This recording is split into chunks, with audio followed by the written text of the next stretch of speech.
Sí, a las 4. Yo solo tengo media hora. O sea, comida aquí, ajá. Sí, pero me lo compensa con salud. Sí.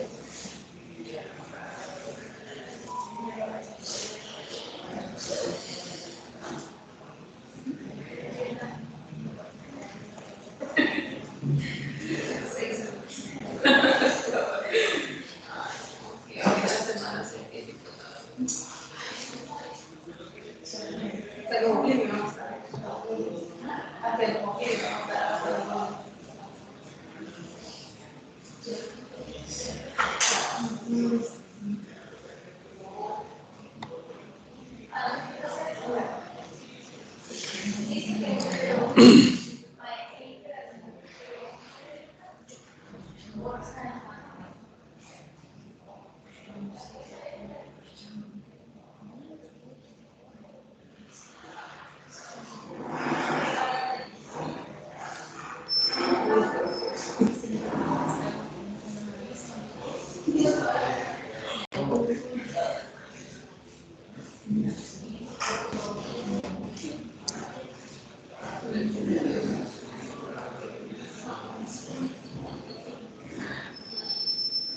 Que ya viene el calendario.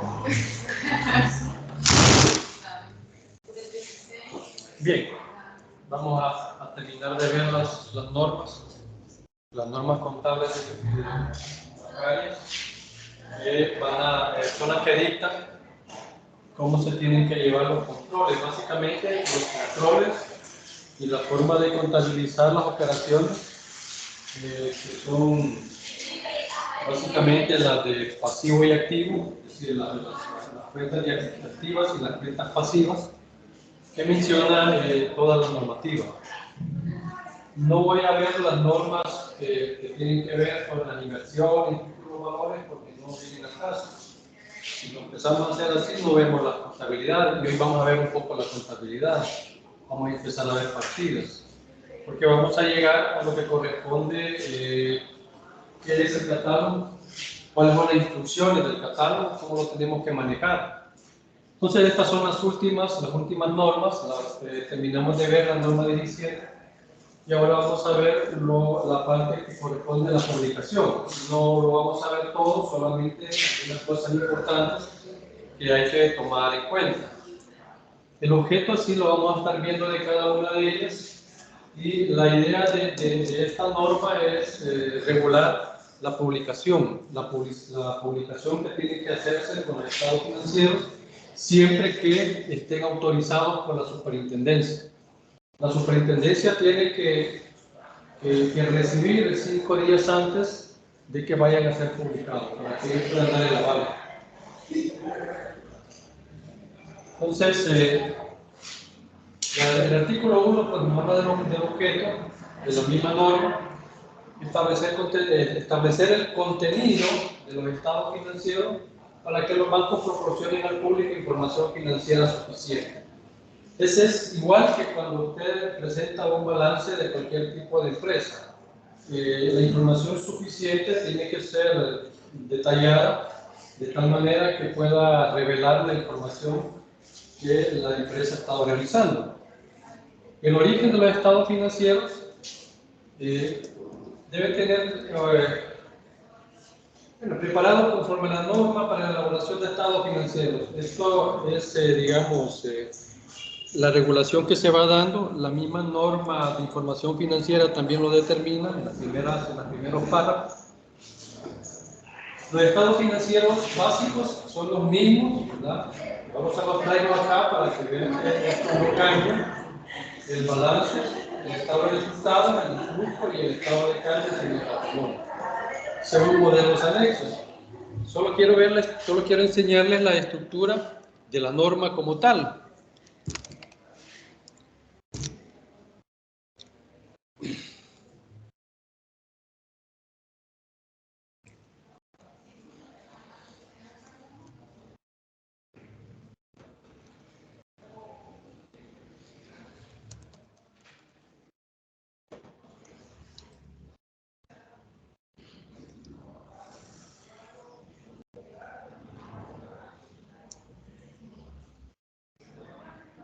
Este link ya lo coloqué para que puedan ustedes estar haciendo la consulta, pero no es esta la que andaba buscando.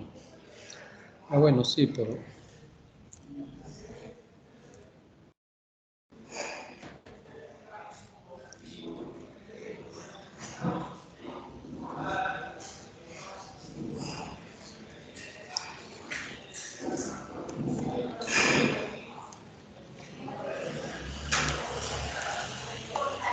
No, lo bajo de aquí.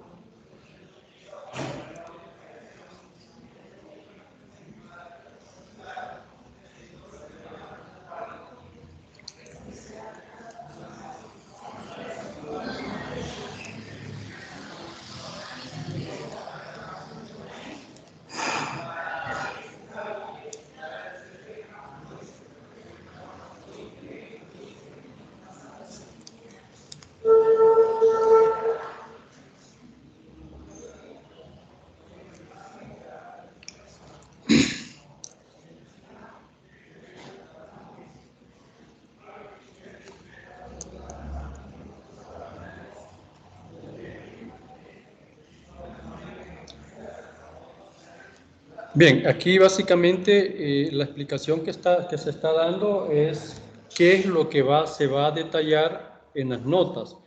Esto viene siendo parecido a una carta de gerencia. Las notas a los estados financieros deben de publicarse en los casos que exista el evento, transacción o saldo. Por ejemplo, la nota 1 que habla de las operaciones, cuando se está elaborando, o el dictamen mismo como tal, que se van detallando las generalidades de la empresa, en qué consiste, cuál es, digamos, la junta y toda la estructura organizativa, y después empieza a hablar de las políticas contables. Para el caso de los bancos, tenemos, por ejemplo, las políticas obligatorias, y estas son las que tal vez diferencian con las instituciones, los otros tipos de instituciones. Voy a ver si lo hago más grande esto.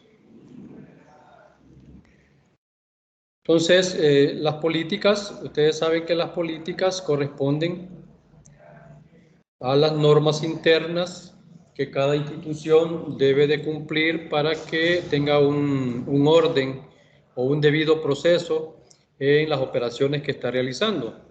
Entonces, dentro de las políticas o dentro de las áreas donde debe de aplicarse políticas están en las inversiones financieras, es decir, cuál es el rango de acción de las políticas, ¿qué consiste la provisión de intereses y suspensión de la provisión? Ya vamos a ver una norma en la que me establece, de hecho ya vimos una, ¿verdad? En la 2 o la 13, que decía hasta dónde se suspende la provisión de intereses. ¿Se acuerdan que mirábamos que pasados 90 días que un crédito pasaba en mora, se suspendía la provisión de intereses y por lo tanto procedía a trasladarse esa deuda a cuentas de orden? Claro, eso contablemente se suspendía, no dejaba del crédito mantenerse activo. La idea de reclasificarlo, primero se reclasifica, ¿verdad? Tal vez me adelanté una parte. Tal vez se reclasifica de créditos vigentes a créditos vencidos.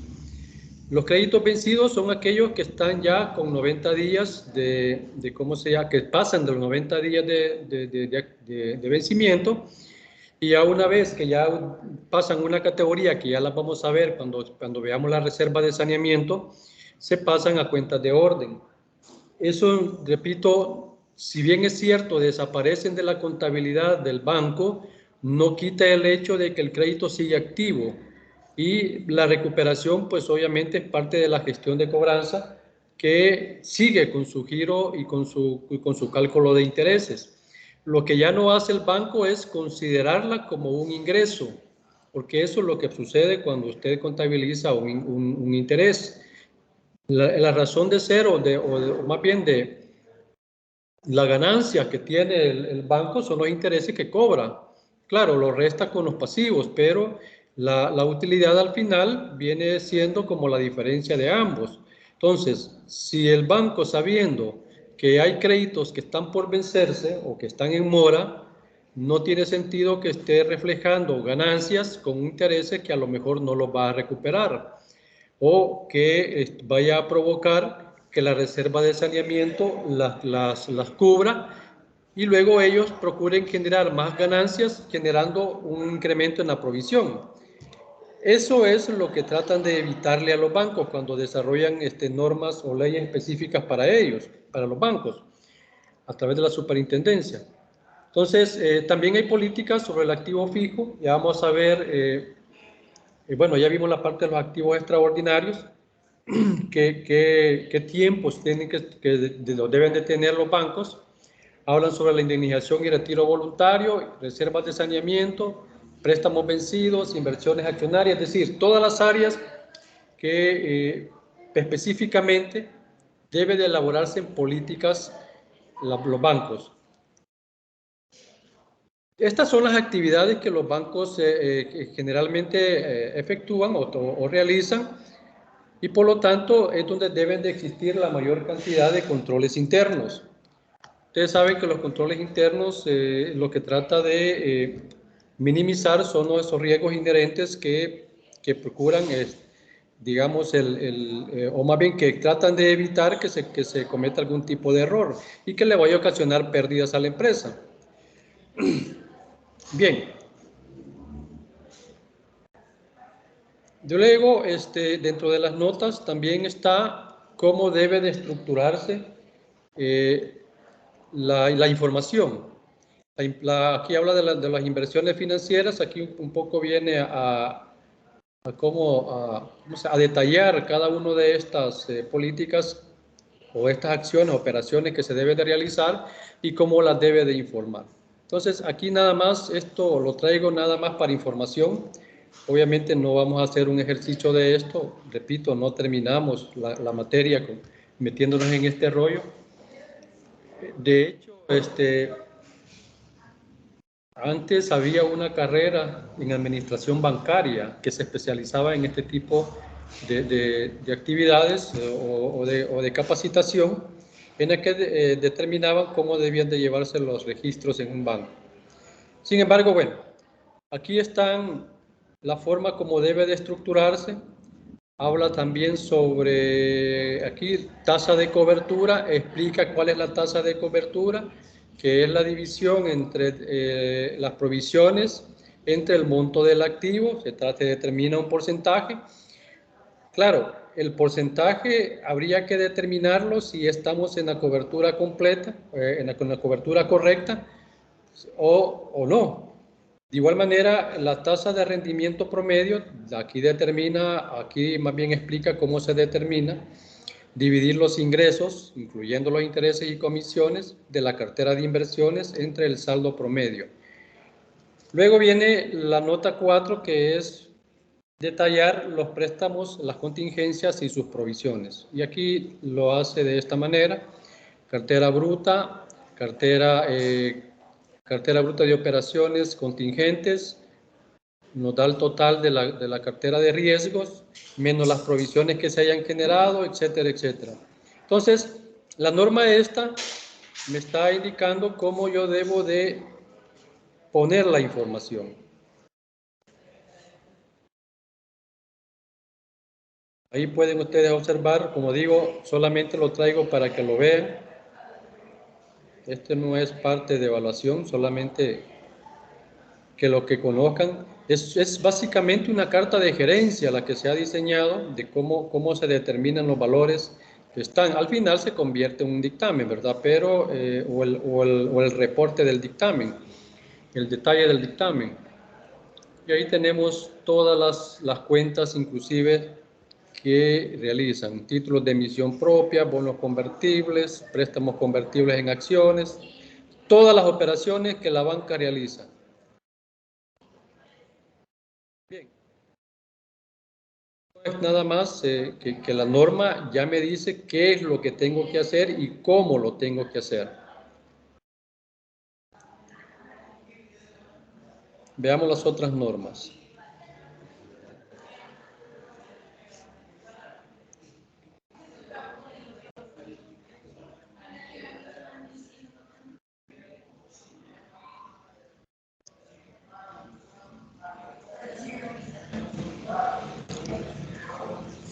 Aquí hay una información, esta sí, es importante que lo entendamos, que lo conozcamos. Los financieros referidos al 31 de marzo, 30 de junio y 30 de septiembre deben realizarse por una vez a más tardar en el mes siguiente de la fecha. Y ahí habla sobre otro tipo de información que debe de generarse. Los estados financieros corresponden al 30 de junio. Deben acompañarse del informe intermedio del auditorio externo. Aquí es una obligación de los bancos que a mitad de año tiene que haber un dictamen intermedio, le llaman ellos, pero básicamente es una revisión de los datos que los bancos realizan a ese momento. Esa es una de las diferencias con las empresas normales. Las empresas normales lo pueden hacer si como política interna así lo necesiten las personas de la junta directiva, pero legalmente o obligatoriamente no lo tienen que estar haciendo. La remisión, los estados financieros a publicarse, sus notas y el correspondiente informe intermedio deben ser remitidos a la superintendencia. Junto con los estados financieros antes referidos deberán remitirse la certificación y punto de acta de la Junta, ¿verdad? Para que estos vayan como condición. La suscripción. Un ejemplar de los estados financieros, de conformidad al artículo anterior, debe ser remitido a la superintendencia, con la firma autógrafa de los miembros de la Junta. Eso es en cuanto a la publicación de los estados financieros. La norma 19, que es la elaboración de los estados financieros consolidados de los conglomerados financieros. Nada más menciono la parte del objetivo y quienes están obligados a hacerlo, porque esto ya no es parte de la temática de la materia. Tiene por objeto establecer el contenido mínimo y los procedimientos para elaboración de los estados financieros consolidados.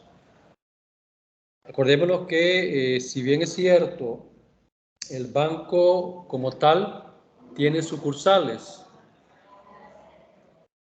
y la contabilidad del banco se presenta una sola.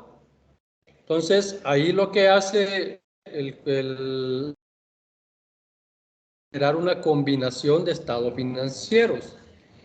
¿Sí se acuerdan de eso, verdad? La combinación de estados financieros y la diferencia con la consolidación de estados financieros.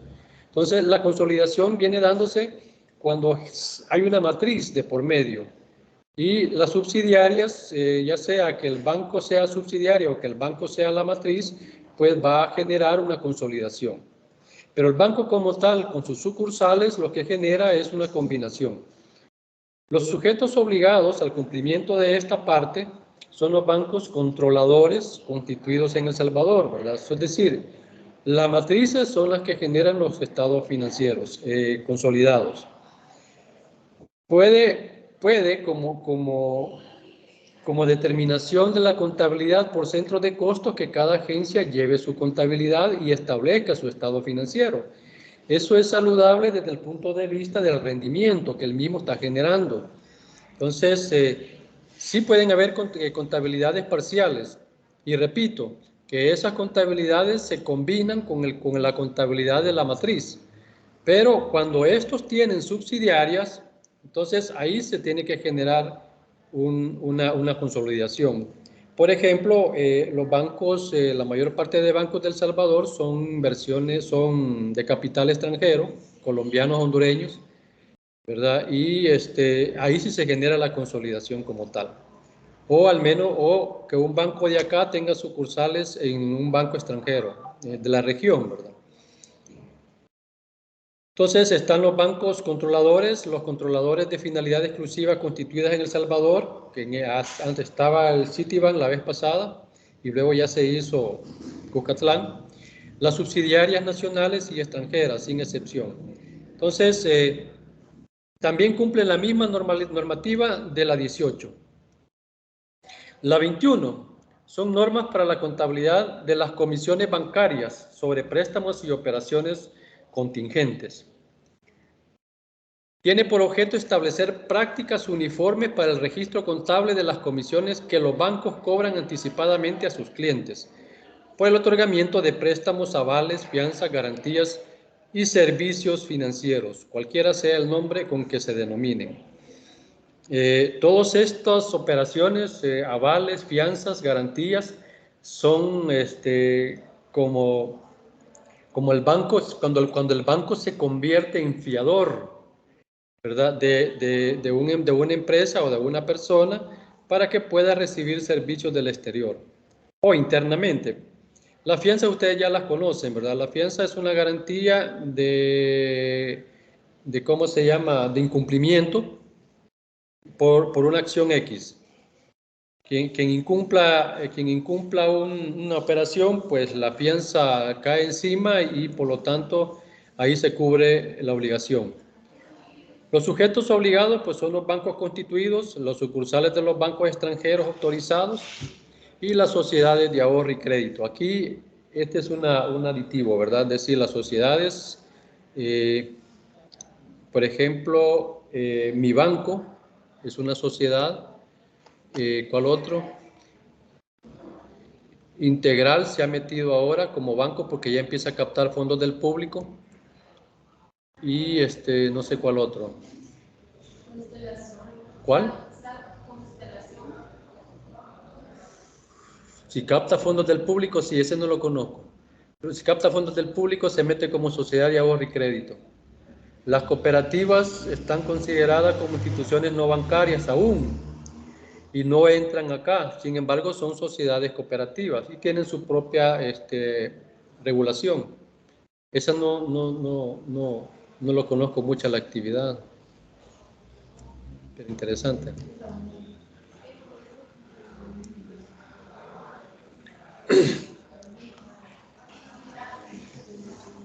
Bien, el artículo 3 dice que las comisiones derivadas de operaciones de préstamos o contingentes con plazo de hasta 30 días se reconocerán como ingreso.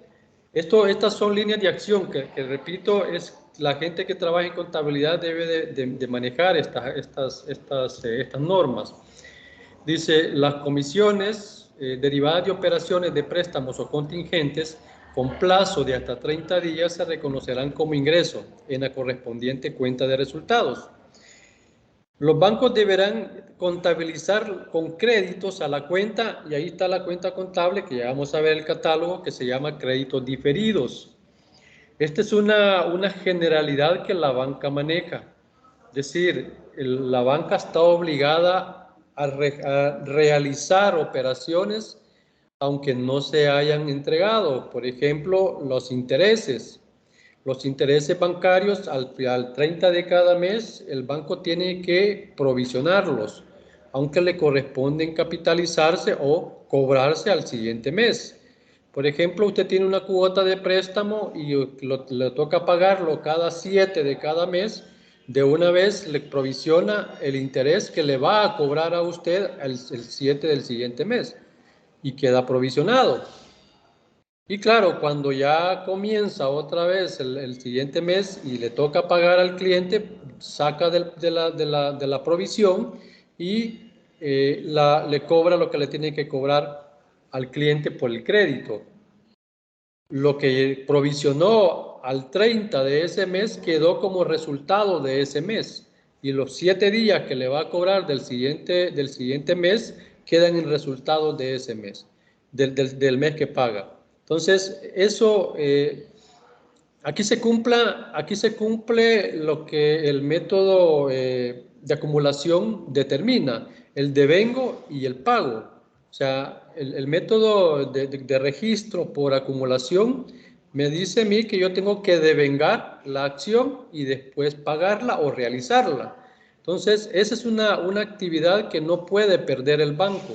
No es como nosotros que provisionamos cuando ya, o pagamos a veces cuando ya nos llega la factura. Por ejemplo, Nosotros, cuando nos llega el recibo de energía eléctrica, en ese momento lo tiramos al gasto. Pero si vemos el periodo que nos están cobrando, nos cobran desde el 15 del mes anterior y pagamos el 14 del siguiente mes. Ese es el periodo que nos están cobrando. Entonces nosotros lo tiramos al gasto en el mes que lo pagamos. Si es que no generamos la provisión. O sea, la provisión a veces la generamos cuando nos viene la factura. Hasta ahí generamos la provisión. Cuando realmente el deber ser dice que el devengamiento se tiene que hacer de acuerdo al tiempo en el cual se utilizó el servicio. Aunque no nos haya venido la factura de cobro, yo tengo que cada 30 de mes hacer la provisión.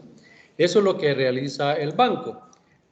Ahora, por supuesto que por condición de practicidad no se hace, pues, porque realmente se complica. Imagínense usted estar calculando el kilowatt hora del consumo que está teniendo, tiene que ir a ver el contador, tiene que ver no solo uno, sino que todos los que manejan y llevar un control de esa parte, saber cuánto cobra el kilowatt hora, etcétera, etcétera. Y todos los cobros que hace la energía para su servicio. Entonces, claro, repito, por efectos prácticos es que no se realiza.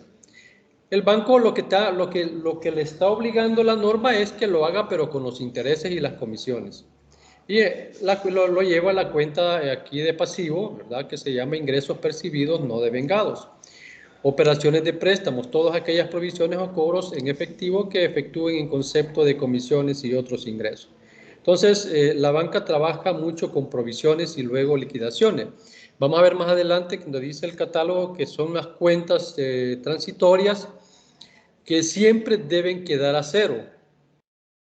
Veamos la norma 22, los riesgos crediticios, que sí me interesa que lo vayamos viendo. No, la otra va a ser veamos la norma 21, dice acá. Había algo más que... Ah, ya sé qué es.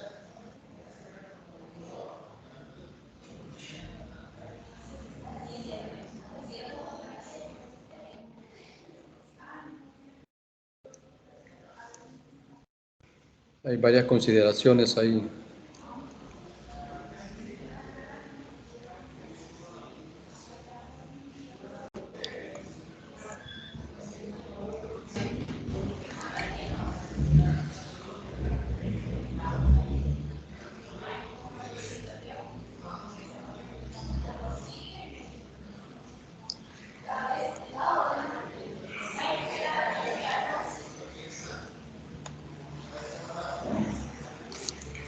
Ah, la pucha.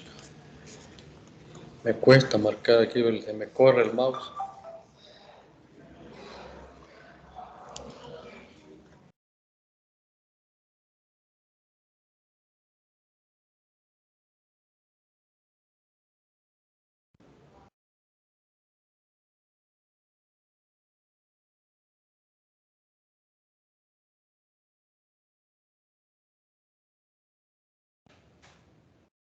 O aquí era... No, era nada más eso, lo que más me interesaba. Solamente está determinando específicamente sobre las comisiones.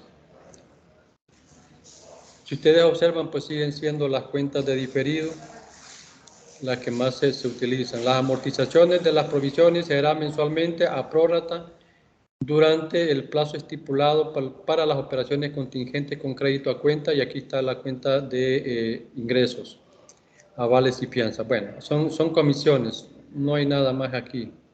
Solamente era el objeto y quienes estaban en esa parte.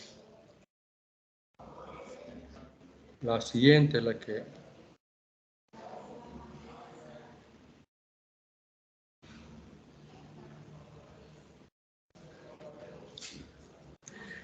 Norma 22. Esta tiene que ver para clasificar los activos de riesgo. La presente norma tiene por objeto regular la evaluación y clasificación de los activos de riesgo según la calidad de los deudores y exigir la constitución de reservas mínimas de saneamiento. Esto es la provisión para cuentas incobrables que se genera, buenas tardes, que se genera en los bancos, que se genera, perdón, por los clientes en la cartera de cuentas corrientes.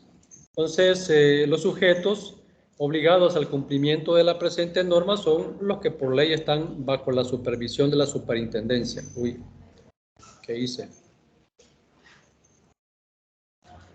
Mire, viniendo usted, pues se hizo este relajo. Ah, pero ustedes lo miren igual, ¿verdad?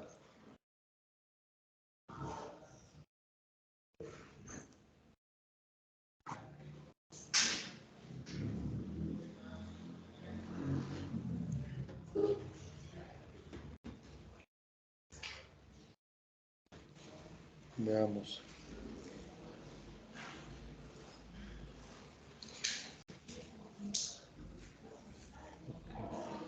Ah, ya se normalizó. También estarán sujetos al cumplimiento de las presentes normas las entidades que están bajo la competencia de otra superintendencia, dentro de la superintendencia del sistema financiero, no dentro de la superintendencia, sino que dentro del BCR está la superintendencia de seguros, la superintendencia de, ¿cómo se llama?, de los fondos previsionales. No se llama fondos previsionales, se llama superintendencia previsional, y la de también la del mercado de valores, me he olvidado el nombre, pero están, a eso se refiere cuando habla de otra superintendencia. Integran un conglomerado financiero y poseen activos de riesgo crediticio.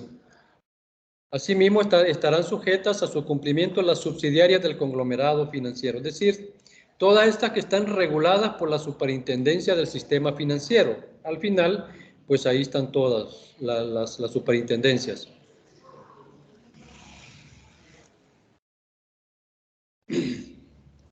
Para los efectos de esta norma, se consideran como activos de riesgo, esto es importante, crediticio, todas las operaciones que de alguna manera signifiquen financiamientos directos o indirectos a favor de personas naturales, jurídicas o grupos de personas. Y ahí tenemos pues los renglones contables que nosotros ya conocemos, los préstamos, los descuentos que al final vienen siendo un tipo de préstamos, pagos por cuenta ajena, cuando se realizan ¿cómo se llaman? Los deudas del gobierno, e inclusive con los pagos de tarjeta de crédito y todos esos servicios operativos que la banca realiza, intereses y otros productos por cobrar, otras cuentas por cobrar, excepto las primas por cobrar, que ese es otro tratamiento, otros créditos no clasificados, operaciones de arrendamiento financiero, que es una operación también financiera, donde está el famoso leasing, créditos contingentes, que esos son una particularidad de los bancos. Vamos a hacer un ejercicio de eso. Y ahí tenemos varias operaciones. Todo lo que tenga que ver con otorgamientos de crédito se van a considerar como activos de riesgo crediticio.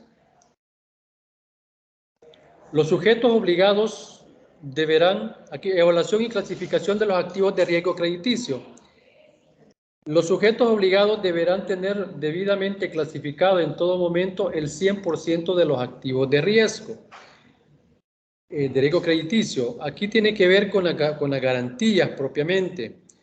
Para los efectos de la exigencia de reservas de saneamiento, el riesgo de un deudor se determinará restando el saldo total de las obligaciones, el valor de las garantías que lo respalden y corresponden a las siguientes, detallados en el siguiente artículo. Lo que trata de decir el artículo es que yo tengo que ir generando una provisión dependiendo de la naturaleza del crédito. Por ejemplo, cuando tenemos avales y fianzas, la provisión que yo tengo que generar es del 100%, o la garantía que yo tengo que exigir es del 100%. Ojo, la garantía que tengo que pedir es del 100%. Las prendas sobre valores de renta fija emitidos por el país, que son las letras del Tesoro,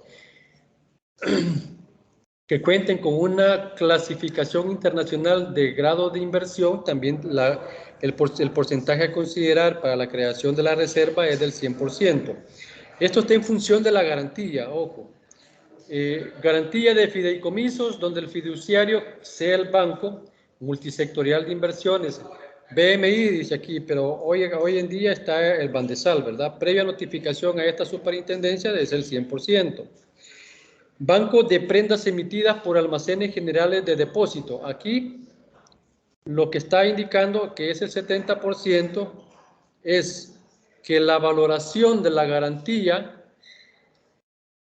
la valoración que se haga de la garantía se va a determinar del 100% que vale el 70%.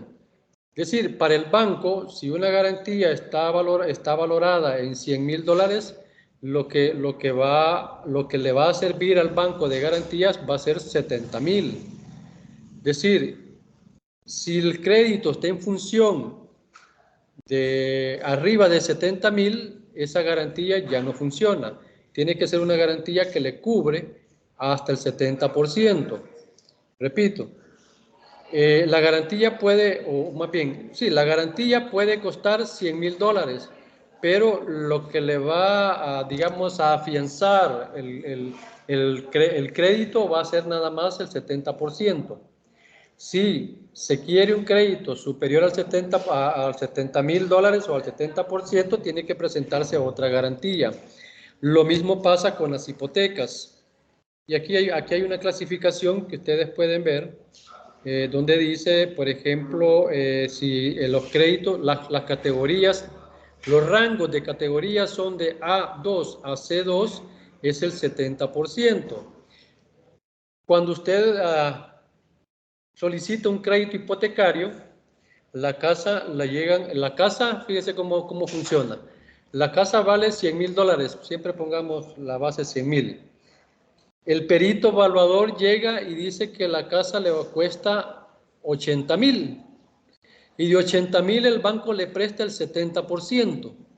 Entonces, así va la garantía, si inclusive su condición de crédito, de categoría de crédito es de A2 a C2. Ya vamos a ver las categorías. Entonces, eso es lo que me está determinando esta parte de la norma. Yo tengo el valor comercial de la casa, ¿verdad? Repito, es de 100,000. El perito me lo evalúa en 80 y, ¿cómo se llama?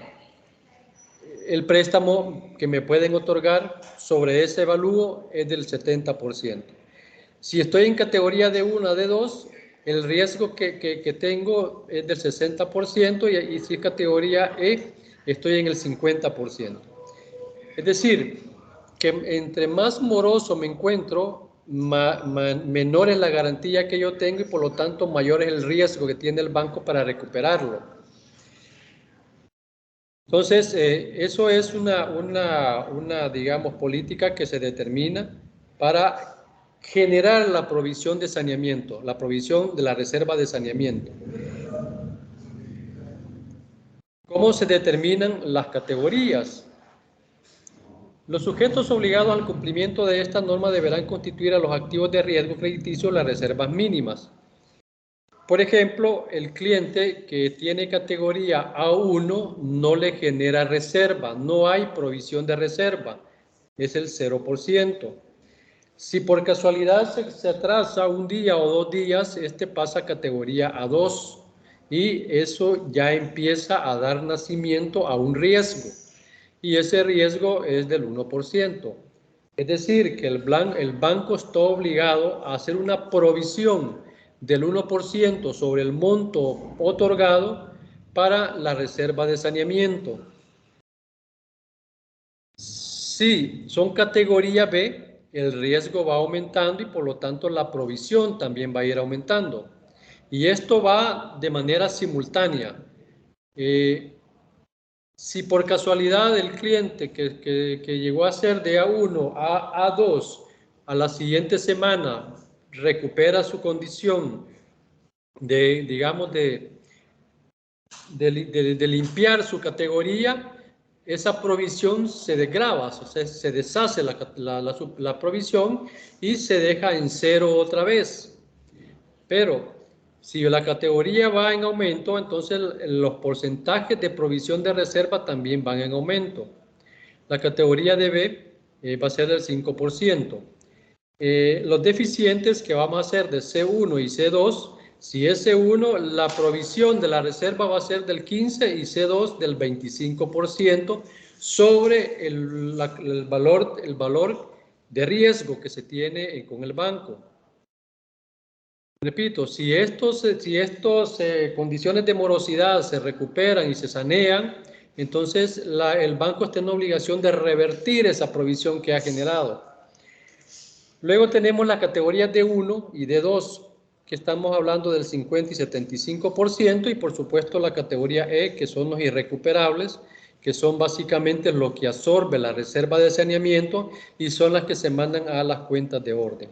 Entonces, el banco, para trasladar a cuentas de orden, tiene que pasar el cliente por estas categorías para poder estar creando las reservas de saneamiento. Entonces,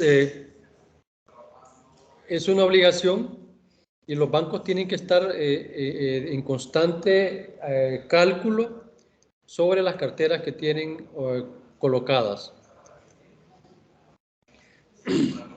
Sin perjuicio de la información requerida, en otros artículos de las presentes normas, los sujetos obligados deberán enviar a la superintendencia la clasificación de la cartera de todos sus activos crediticios y las respectivas reservas de saneamiento.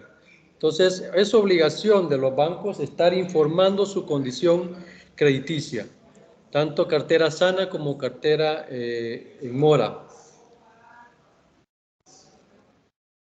Bien, de ahí vamos a la parte ya contable directamente.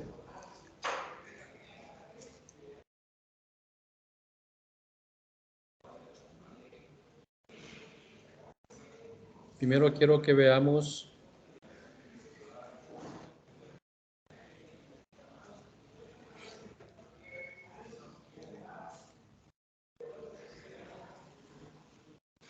aquí está el manual de contabilidad. Ahí están los objetivos, las normas generales, donde habla de requisitos mínimos de los registros contables. Dice, los libros legales deben contener las cuentas, voy a ponerlo más grande. Los libros legales deben contener las cuentas de hasta 6 dígitos y los auxiliares hasta 10 dígitos.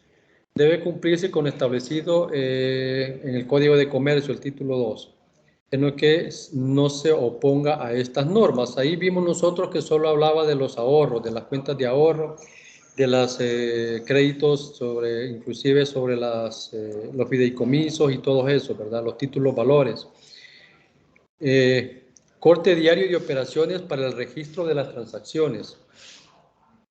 Todo esto es de ley. Los cortes diarios de operaciones, ustedes pues se han dado cuenta que la gente no se va hasta que no termine su actividad y deje finiquitados sus operaciones del día, particularmente quienes atienden público y que están recibiendo fondos de ellos. Operaciones no previstas. Cuando se notare que alguna transacción o operación no está prevista en este manual, el banco debe comunicarlo a la superintendencia para que resuelva lo pertinente. Depuración de los saldos contables. Los saldos contables no deben contener datos sujetos a confirmación, o sea, las cuentas transitorias 0. No debe de generarse cuentas buscados y no encontrados, le llamaban antes, y ahí permanecían en el tiempo. Solamente el Consejo Directivo de la Superintendencia puede realizar cambios a este manual, responsabilidad de la información.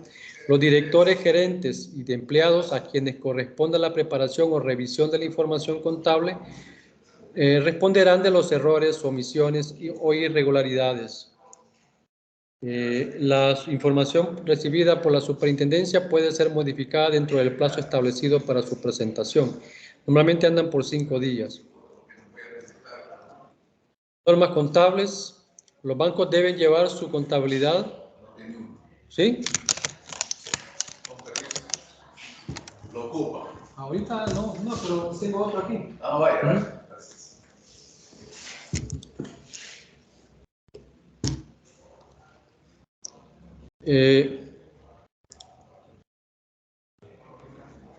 Ok, bueno.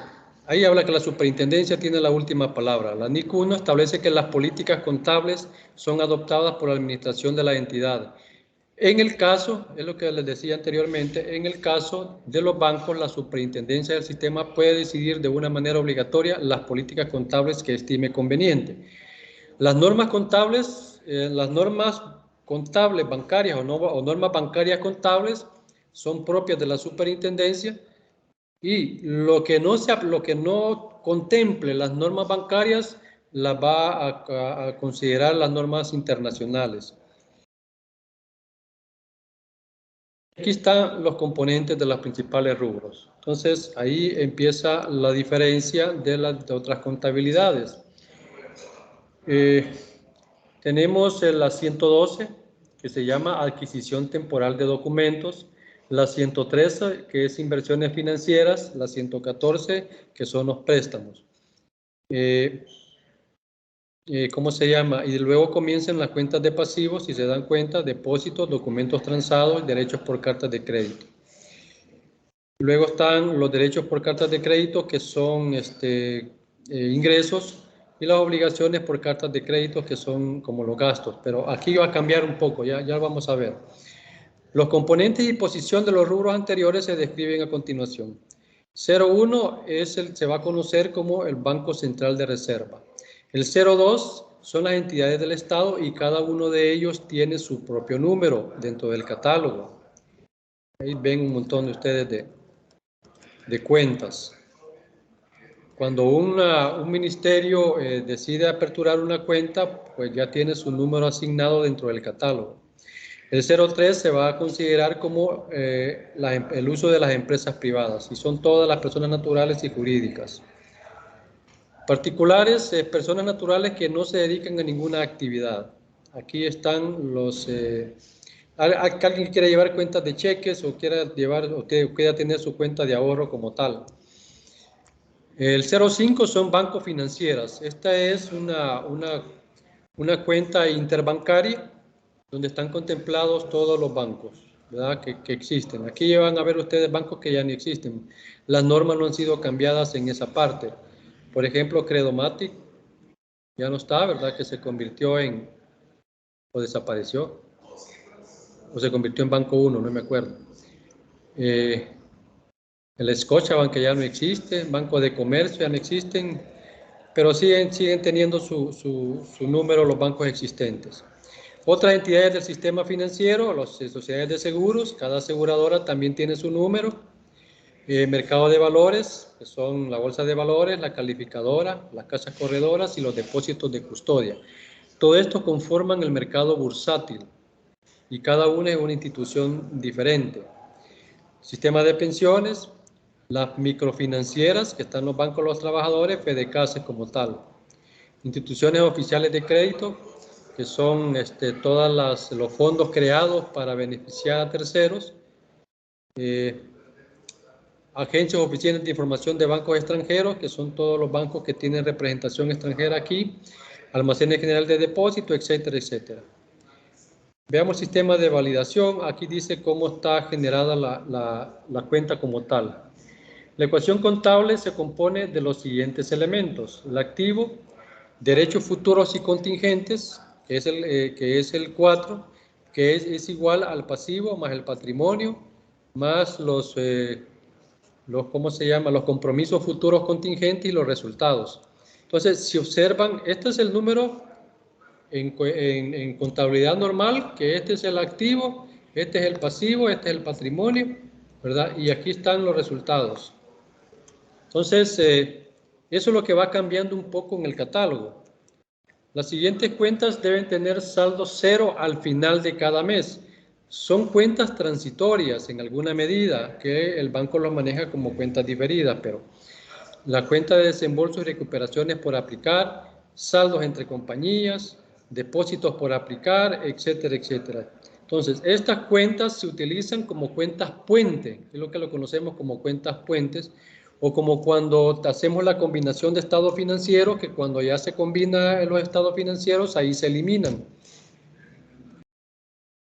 Cuando los intereses de los depósitos de ahorro se capitalizan, las siguientes cuentas deben tener saldo cero. Depósitos de ahorro como son los intereses por pagar y los intereses por pagar moneda nacional y moneda extranjera. Esto MN se refiere a eso, moneda nacional y moneda extranjera. Las cuentas que comienzan con los dígitos 1, 4, 7 y 8 deben tener saldos deudores, son cuentas de activo en alguna medida, o cuentas de gastos. 1129, provisión por pérdidas de adquiridos, la 41, provisión por pérdidas, etcétera, etcétera. Ahí tenemos nosotros cómo debe de irse considerando la estructura del catálogo. Las cuentas que comienzan con los dígitos 2, 3, 5, 6 y 6 deben tener saldo acreedor. Cuentas de pasivo, patrimonio e ingresos. Y ahí tenemos algunos ejemplos. El capital social pagado se debe establecer con base a la siguiente ecuación.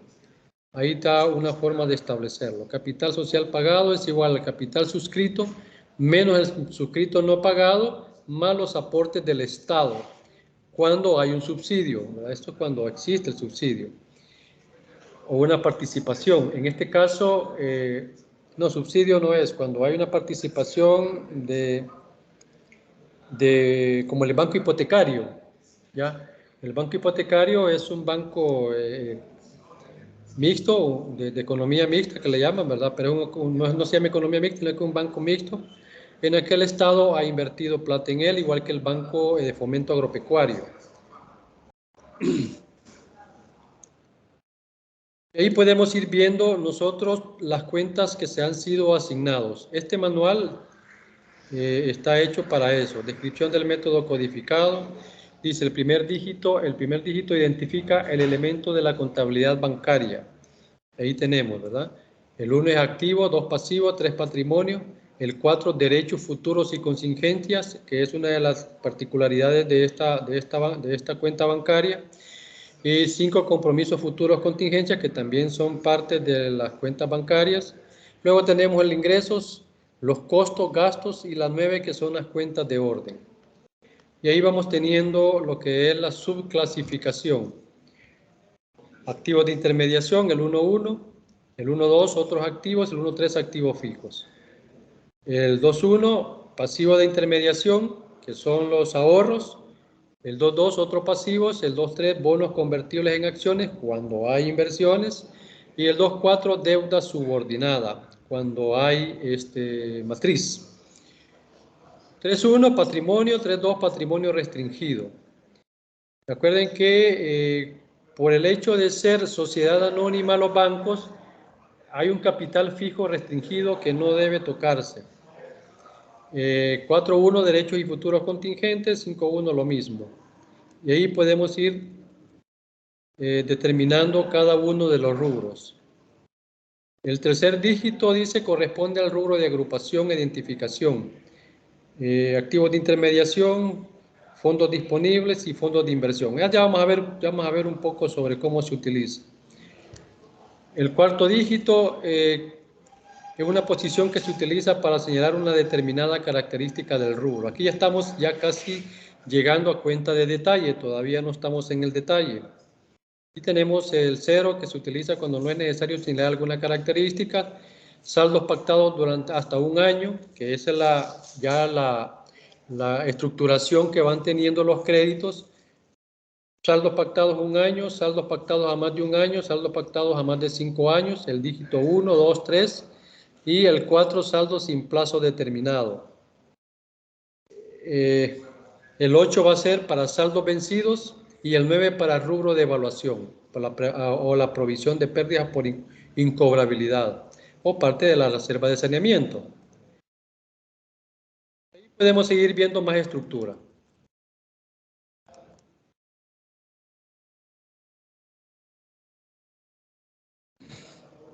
Bien.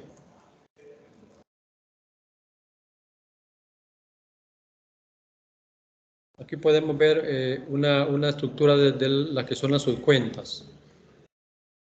Fondos disponibles, el 02 depósitos en el BCR, el 00 depósitos en el BCR de acuerdo a la subcuenta que se le ha generado.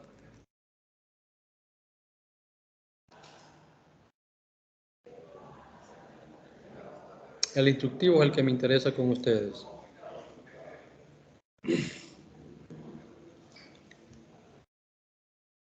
Ahí tenemos ya una estructura un poco más estructurada, unas cuentas más estructuradas. Y tenemos, por ejemplo, la cuenta 11, que son los activos de intermediación, la 1110, que son los fondos disponibles, y la 111001, que es la caja. El 1100, que hablábamos del Banco Central de Reserva, y la 2, que son depósitos en el BCR. Y así vamos explicando cada una de ellas en su aplicación.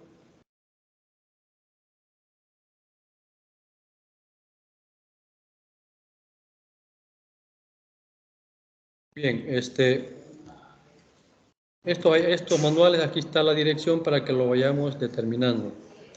Y el catálogo, que es el que vamos a estar aplicando, que aquí está bien feo, pero se observan, aquí está el catálogo ya que vamos a estar utilizando.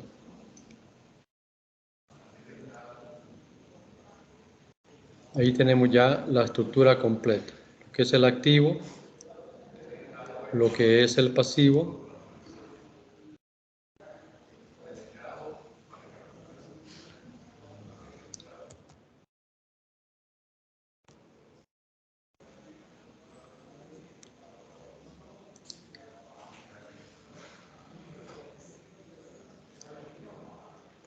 veamos 2101. La parte de los pasivos, ¿verdad? Donde ya empezamos a trabajar sobre ellos. Vamos a hacer unos ejercicios utilizando el catálogo.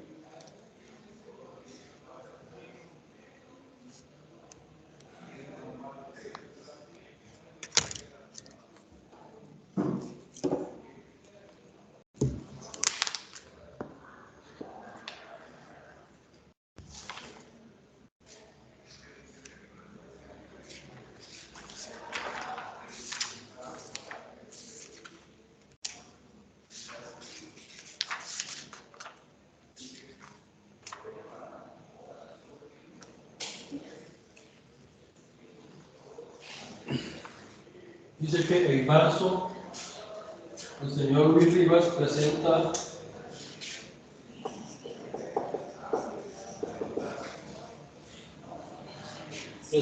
al Banco X con el propósito de aperturar una cuenta de ahorro con la cantidad de 3.750, el cual devengará un interés del 0.25%. Esta es la tasa de interés anual, con capitalización trimestral sobre saldos diarios. La apertura se hace con los siguientes valores. Efectivo, 3.000. Cheques,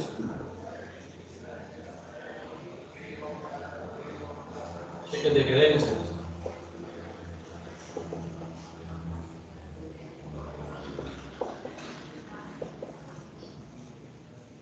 de otros bancos, 2.250.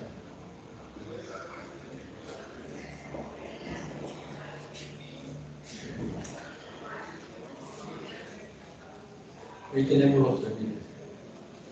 Entonces, dentro de la partida, como es un dinero que entra, pues obviamente va disponible.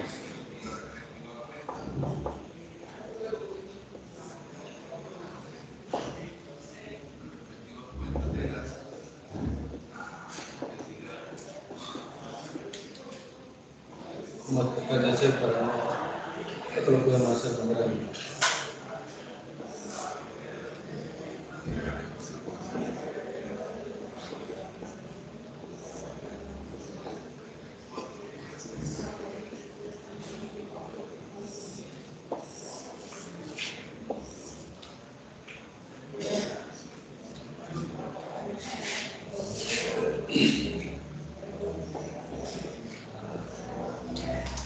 Entonces entramos a esta parte del fondo disponible.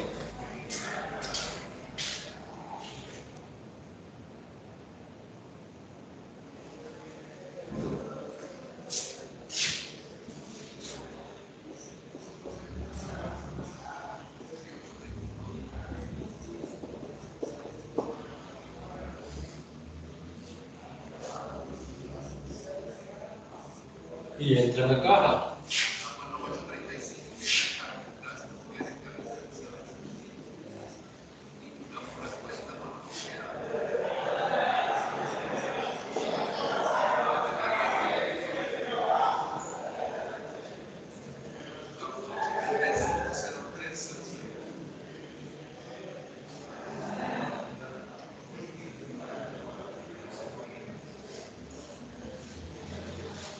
No sé si logran ver. Logran ver. Me está quedando muy chiquita la partida.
Yo voy a apagar la luz para que podamos ver. Solamente quiero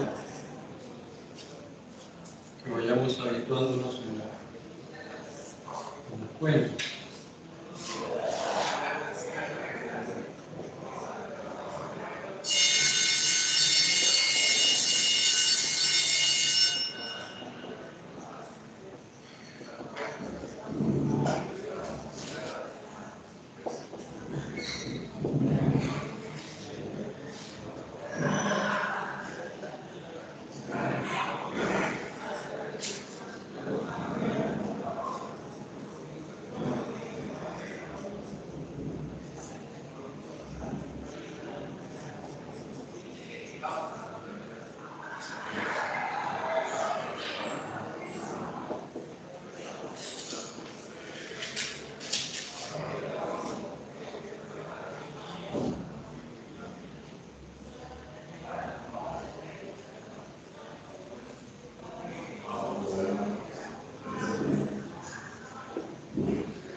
esto más que todo es un ejemplo, esto lo vamos a trabajar en Excel, porque sale más rápido. Aquí si ustedes observan, lo entregó en efectivo y entregó un cheque de creencia de otro banco. Ahí decía del Banco Agrícola. Si gusta, copian el enunciado. Dice, el 3 de marzo, el señor Luis Rivas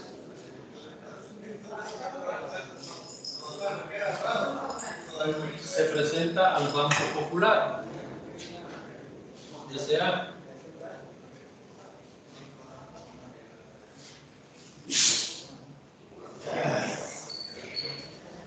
Con el propósito de aperturar una cuenta de ahorro.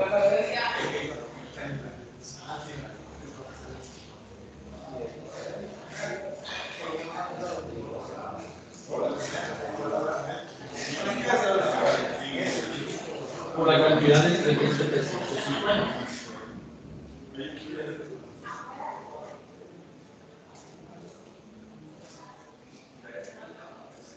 Que devengará el 0.25% de interés anual.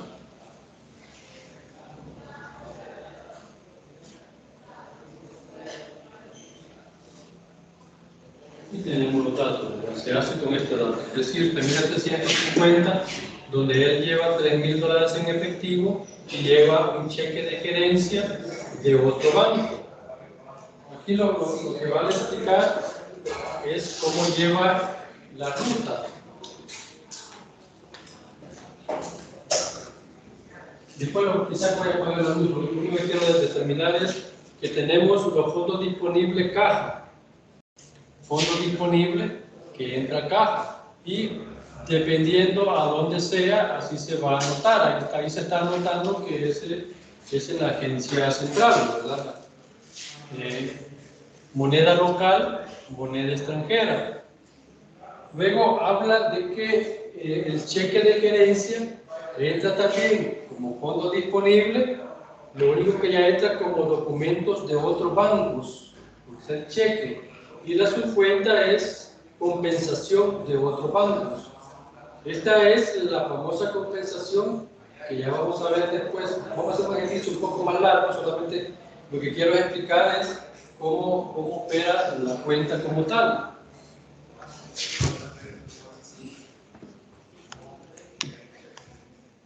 Ahí está la 03. Podrán verlo, ¿verdad? Si no lo voy a hacer más grande todavía. Documentos de otros bancos y habla del 100 compensaciones pendientes.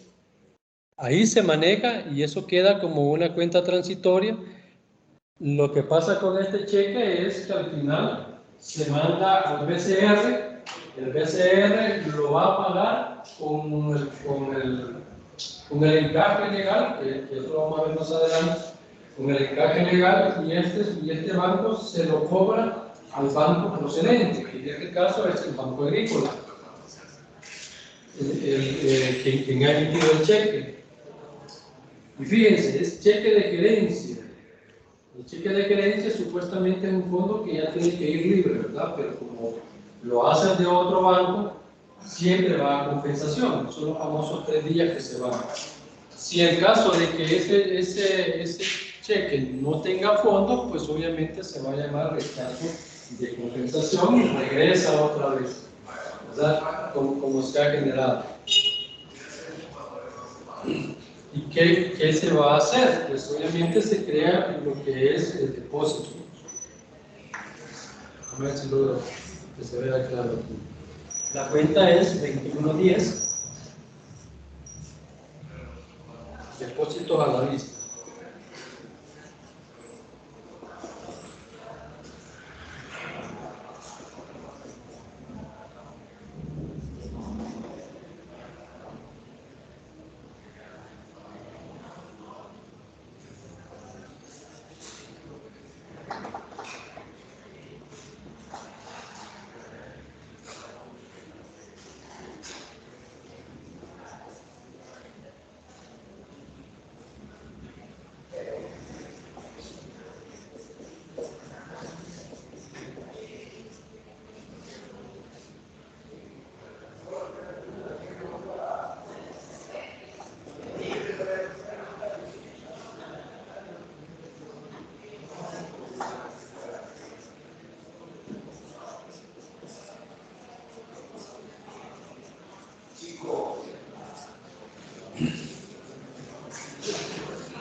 pagamos la misma,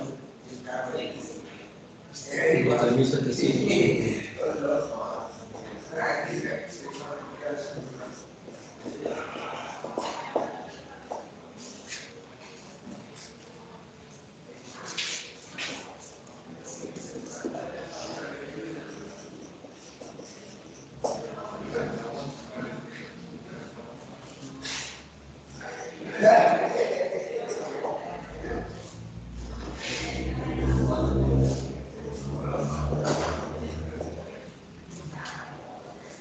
Perdonen el muñeco, todo feo quedó, pero ya voy a borrar para que vean los números. Lo que quiero es irme a la 2110.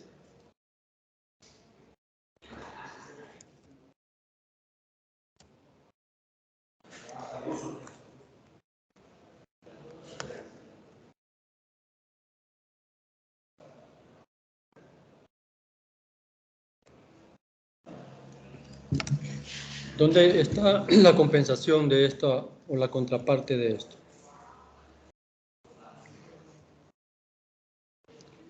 Depósitos a la vista, 2110. Está la 01 que es depósito en cuenta corriente, que no es el caso.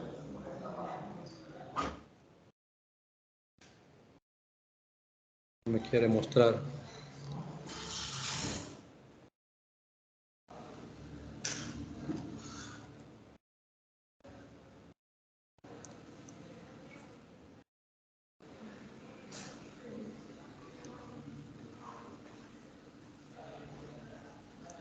Vamos a ver.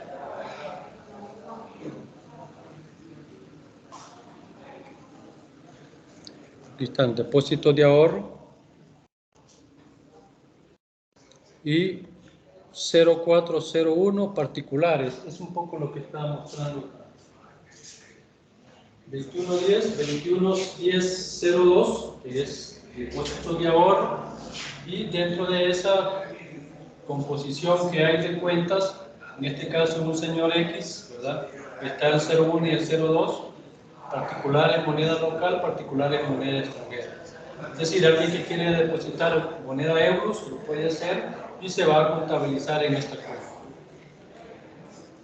Y ahí termina lo que es la contabilización de esa partida. No sé si logran entender la partida como tal.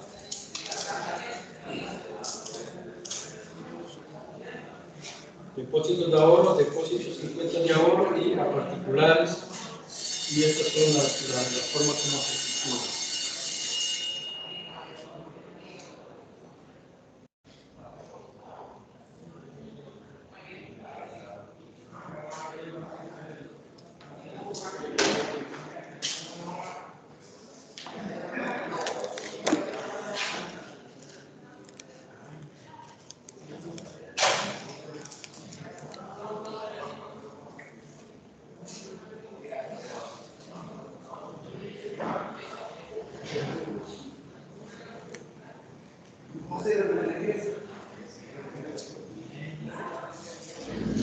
¿Qué concepto de apertura y una cuenta de ahorro?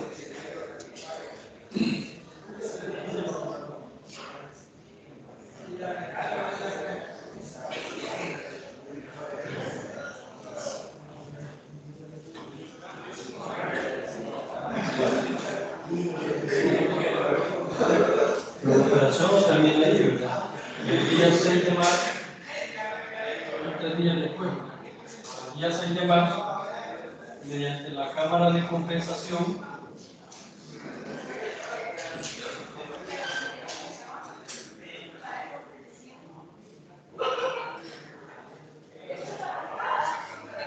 se lo confirma mediante la Cámara de Compensación, se llama la distancia en PCR. Se nos confirma que el cheque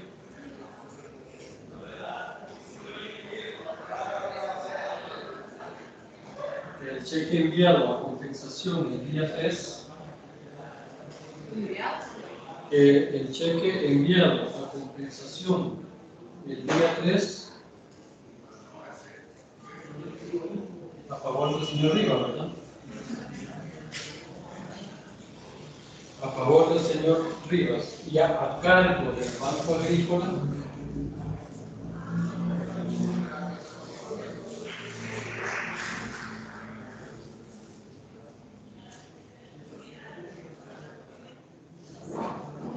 el Banco Agrícola poseía fondos disponibles.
ese relato de partida.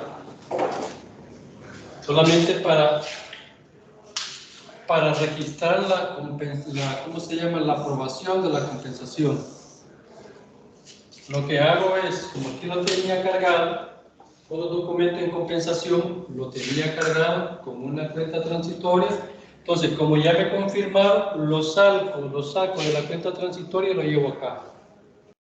Ese es todo el relajo que hay que firmar para el registro de esa compensación.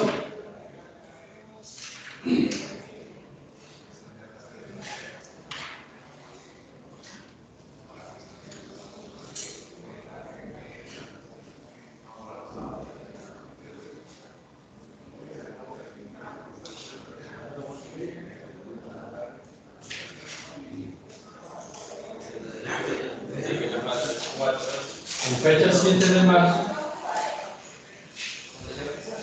el señor Luis Rivas efectúa el retiro de su cuenta y ahorro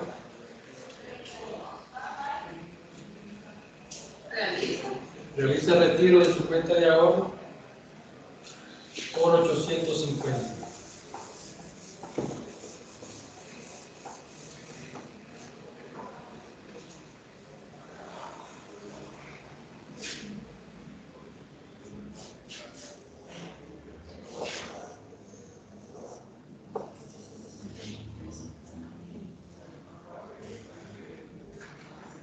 Pagando, dice, del importe retirado, recibo declaro.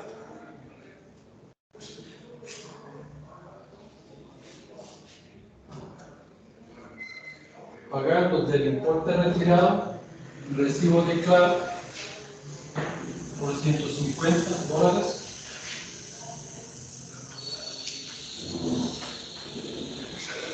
Del sur, 8060, anda por 2580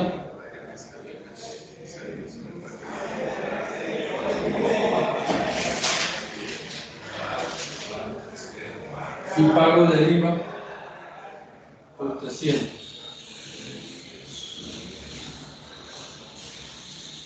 El resto se lo entrega en efectivo.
Entonces ahí tenemos,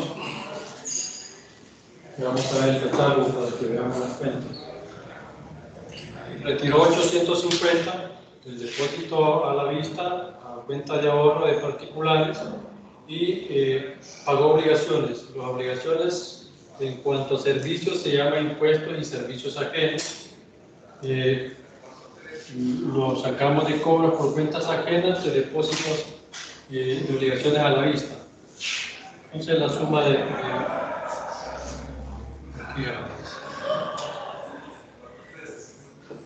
porque está disminuyendo su cuenta de ahorro.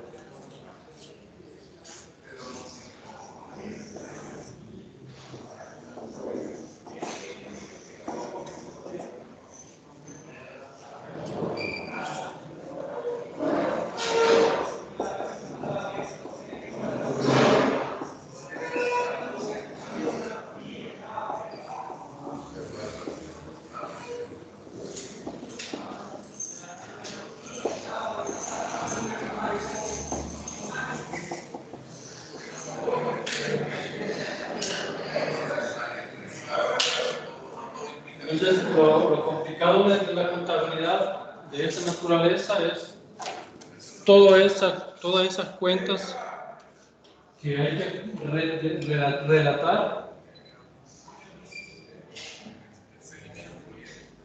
para poder cumplir con las obligaciones de aplicación de la cuenta.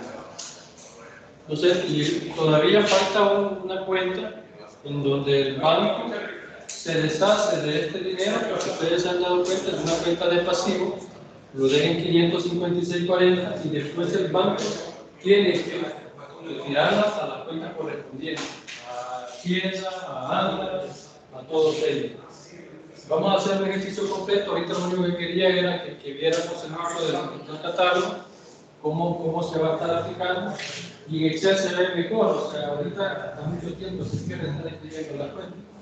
La otra clase vamos a hacerlo en Excel, mucho más detallado, de todo un círculo. Por aquí vamos a terminar este círculo de cómo el banco se deshace de esa plata. Y otras de aplicación, ¿verdad? Como las cuentas de préstamos, como el pago de tarjetas de crédito, el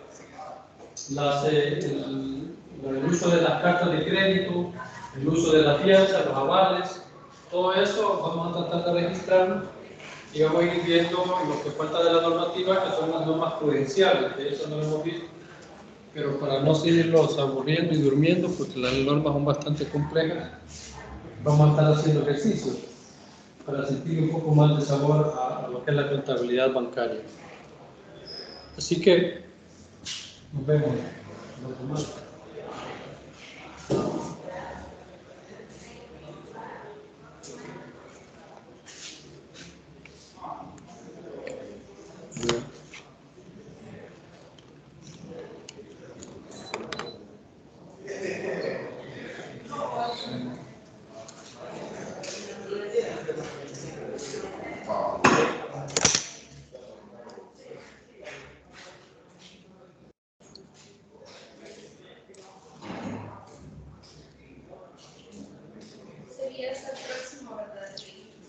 Sí, la otra semana no hay clase, es la llamada científica. Pero ahí les dejo una tarea para eso. Ellos dicen que tenemos que dejarles algo a ustedes para que puedan venir, porque no vienen, dicen. Pero es interesante, es la factura electrónica. Es bueno saber de eso, porque ese ya es un hecho y ya todas las empresas tienen que meterse en ese rollo. No sé cuándo va a ser la obligación para todas, pero yo creo que todos van a estar en esa obligación. Se dice que a partir del 1 de enero ya la mayoría tiene que estar metida. Y yo creo que hay una, yo voy a averiguar eso, dice que hay una clase de empresas que deben estar obligatoriamente emitiendo factura electrónica. Hace poco las gasolineras. Ya lo están haciendo, ¿sí? Así es. Y eso es de detalle, pues, o sea, si eso lo van a hacer, los supermercados también lo van a empezar a hacer. Es decir, yo creo que ya lo están haciendo, pero los tiquetes es otra cosa. O sea, la venta al menudeo es otra cosa, pero ya la venta a contribuyentes sí tiene que ser obligatoriamente lo que es la factura electrónica. Eso es un rollo que tenemos que estar, que nosotros estar metidos en eso. Por eso es interesante que vean a esa charla. Así que nos vemos el otro. Buenas noches.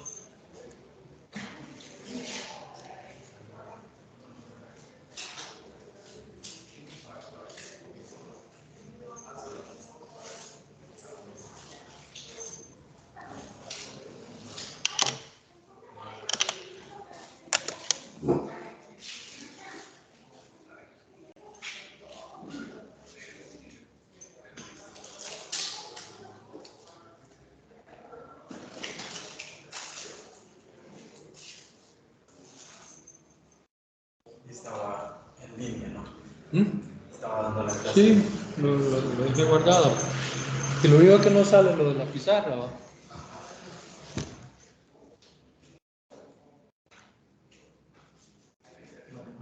Buenas noches, que la vea bien.